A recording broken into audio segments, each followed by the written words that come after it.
The focus filter. Why your greatest obstacle might be your greatest teacher. You know what's interesting? We spend thousands of dollars on productivity apps, time management courses, and self-help books trying to eliminate distractions from our lives. We block websites, silence notifications, and dream about moving to some remote cabin where nobody can bother us.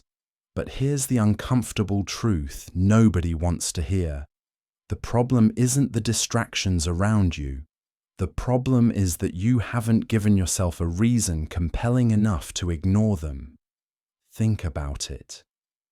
When you're genuinely absorbed in something that matters deeply to you, when you're working on something that sets your soul on fire, do you really notice every negative comment?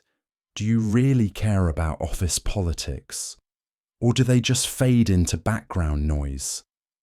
Today, I want to challenge everything you think you know about dealing with difficult people and toxic environments.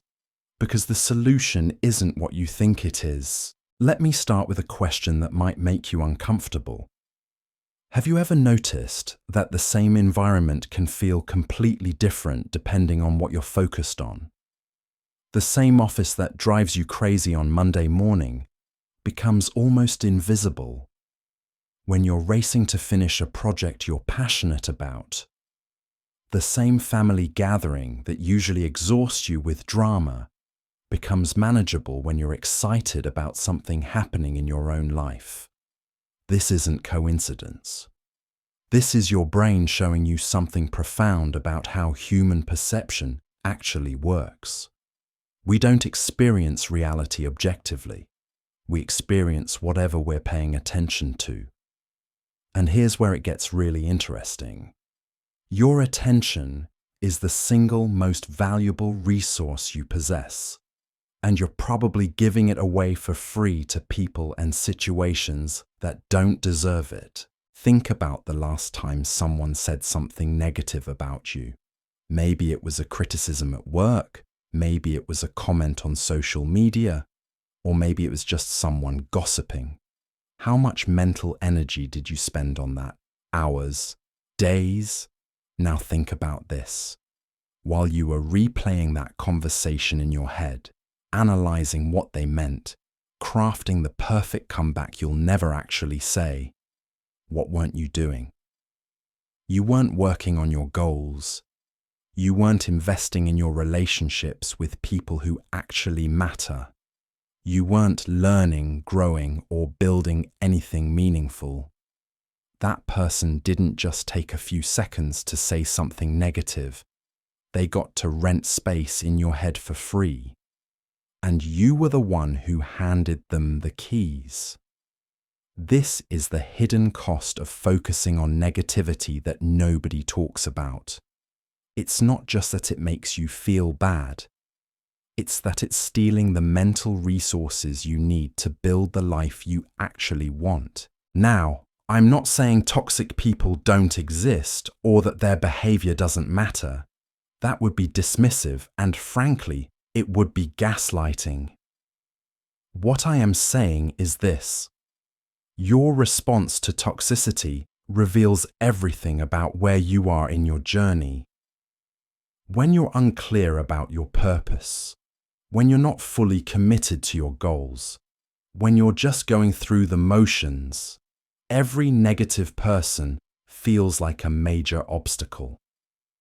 They become the story you tell yourself about why you can't succeed. But when you're crystal clear about where you're going, when you're genuinely excited about what you're building, something shifts.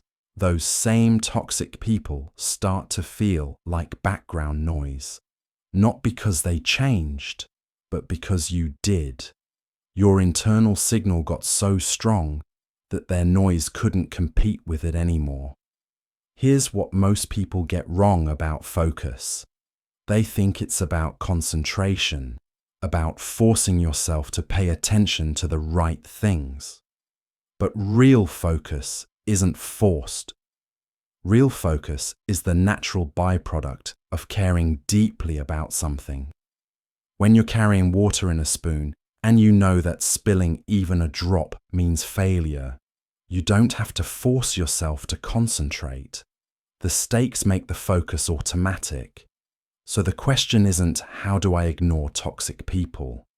The question is, what am I building in my life that's so important, so meaningful, so aligned with who I want to become, that toxic people naturally fade into irrelevance? What's my water in the spoon? Let me give you a practical framework for this, because philosophy without application is just entertainment. First, you need to get brutally honest about what you're actually building. Not what you tell people at parties, not what looks good on Instagram, but what genuinely matters to you. What would you work on even if nobody ever knew about it? What problems are you solving? What are you creating? What are you learning? If you can't answer these questions with specificity and passion, then you don't have a focus problem. You have a purpose problem. And until you solve that, every distraction will feel equally important because nothing feels more important. Second, you need to understand that your tolerance for toxicity is inversely proportional to your clarity of purpose. The clearer you are, the less toxicity bothers you. This means that when you find yourself getting really upset about negative people, that's actually valuable information. It's telling you that you've lost touch with what matters. It's a signal to reconnect with your purpose, not to find a new environment. Because here's the truth, there are toxic people everywhere. Every monastery has politics. Every company has gossip. Every family has drama. Every online community has trolls. If you keep changing environments, hoping to find one without negativity, you'll spend your whole life searching and never building anything. Third, practice what I call strategic indifference. This doesn't mean you don't care about anything. It means you become very selective about what gets your emotional energy. When someone says something negative, instead of immediately engaging or getting upset, ask yourself, does responding to this move me closer to my goals or further away? Does this person's opinion actually matter for what I'm building?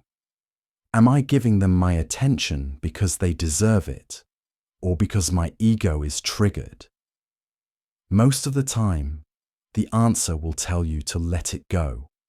Not because you're weak, not because you're avoiding conflict, but because you're prioritizing something more important than being right in this particular moment. Fourth, recognize that difficult people are actually offering you a gift, even though it doesn't feel like it. They're showing you where you're still fragile, where your sense of purpose isn't strong enough yet, where you're still looking for external validation instead of internal alignment. Every time someone gets under your skin, they're revealing an opportunity for growth. The goal isn't to never be bothered. The goal is to be bothered less frequently and recover more quickly each time. That's how you know you're making progress. Here's something that might surprise you. The most successful people I've studied, the ones who've built extraordinary things, they're not the ones who managed to avoid criticism or negativity. They're the ones who became so absorbed in their work that they forgot to check if anyone were criticizing them. They weren't superhuman. They weren't emotionless. They just had something they cared about more than they cared about being liked by everyone. That's the real secret. It's not about developing thick skin. It's about developing deep purpose. So here's your challenge, and I want you to take this seriously, because it will change everything if you do it. For the next 7 days, every time you find yourself thinking about what someone said about you, what someone did to you, or how unfair your situation is, I want you to immediately redirect that energy. Ask yourself, what's one action I can take right now that moves me toward my goals? Then do it. Just one small action. Send one email, write one paragraph, make one phone call, learn one concept, create one thing.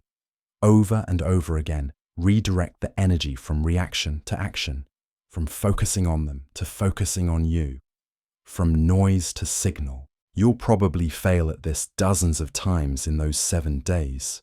You'll catch yourself spiraling into negativity. That's fine. That's normal.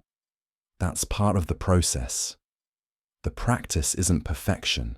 The practice is noticing and redirecting. Noticing and redirecting. Gradually, you'll get faster at it. The spirals will get shorter.